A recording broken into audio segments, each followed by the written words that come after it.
Okay, so I'm going to show you my signal chain for my pedal board. Somewhere floating out there's a picture Grady did on a hand-drawn bit of paper, and underneath there's a social media post showing, explaining why the drawing's wrong, so he corrects it as well. So basically our guitar is going into our tuner, goes into our parametric EQ, goes into our graphic EQ, goes into the whammy, goes into the wah, goes into the phaser, goes into the tube screamer, which goes into that noise gate, which then goes into the front of the amp. The noise gate's connected in a 4-cable method, so what that means is the guitar, as well as going straight into the front of the amp, is also plugged into the effects loop. So all the pedals I didn't mention earlier, the effect sound of the amplifier into the noise gate into the digital delay. The digital delay, but try saying that again. The digital delay is going into the Zakk Wylde chorus. The Zakk Wylde chorus is going into the TC electronic mimic, and then the mimic is going into the effects return of the amp.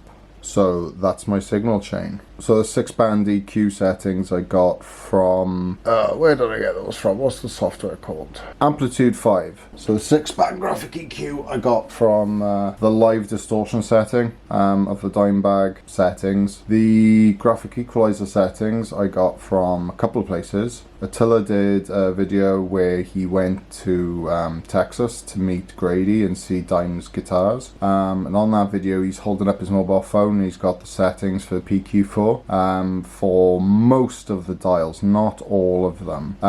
So I looked at some other videos. There's an Australian guy with a parrot, Lamb Chopper 678 on YouTube. His settings were pretty much identical to the ones I saw on Attila's video with Grady. So the other video I used to make sure that I was getting a decent, well, the closest supposed sound to Dime is from Domocidal Covers. So Lamb Chopper 678 and Domocidal Covers, thank you very much. The mimic doubler settings, I kind of also use Domocidal Covers video for that, but also Olar England's video. There's a video actually showing Rex and Zakk's pedalboard, and on his MXR doubler they're set pretty much like that. The chorus settings, basically I took that from the Zakk Wylde Rex pedalboard rig rundown. The phaser settings, I don't really use the phaser for dirty.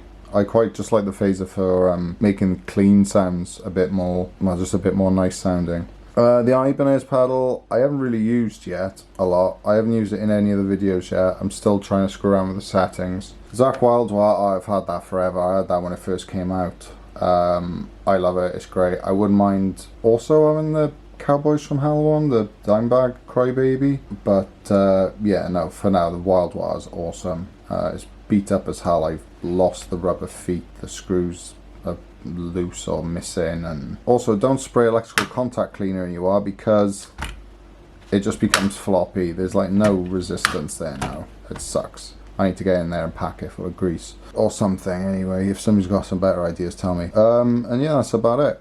Oh yeah, the settings for the noise gate and the delay. So the settings for the noise gate basically depends on how noisy my guitar is. Like the effects of the parametric EQ and the graphic EQ are so strong that like there's no way you're running this rig without a noise gate. It's like that's the most essential part of the rig in terms of sound. But yeah, that's my pedal board. Oh, this crap, that's just that's my pedal switcher for my Amplitude plugin on my laptop, which is here.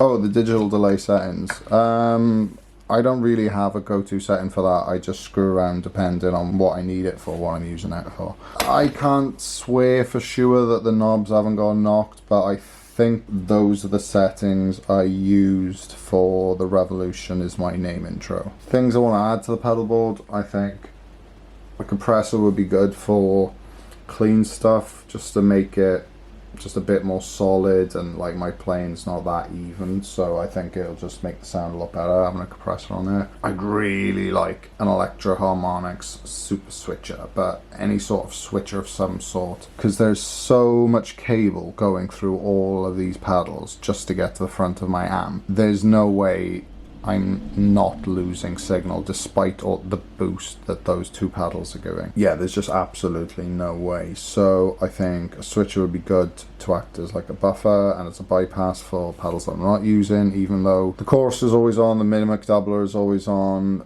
and those two are always on. There's still a lot of pedals that are just not being used, right, all the time. The wah, the whammy, tube screamer, the flanger, all that cabling in front of my amp is just sucking the tone out of the amp before it even gets there. So yeah, super switcher would be good. A couple of extra delays, because if I've got that set for Revolution as my name, it's like a big wide open thing, and if I haven't got a Grady or a guitar tech backstage to sort of dial in different settings, then you know, you need more than one delay. So yeah, there's that. Other than that, I can't really think of what else I could possibly need.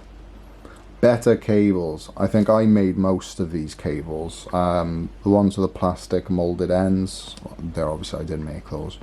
But the rest of the cables are offcuts from bits of stuff that cables that students have broken over the years. And I've taken offcuts and taken ends and made new ones.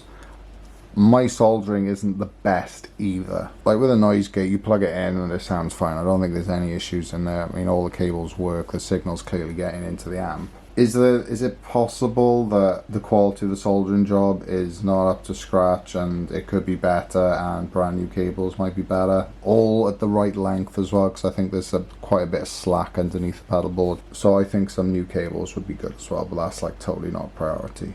I'm really happy with the sort of bare minimum setup I got at the moment. Yeah, let me know what you think about the wiring layout, the signal chain. Is there things you would do differently? Is things you'd swap around? Cheers, Godspeed.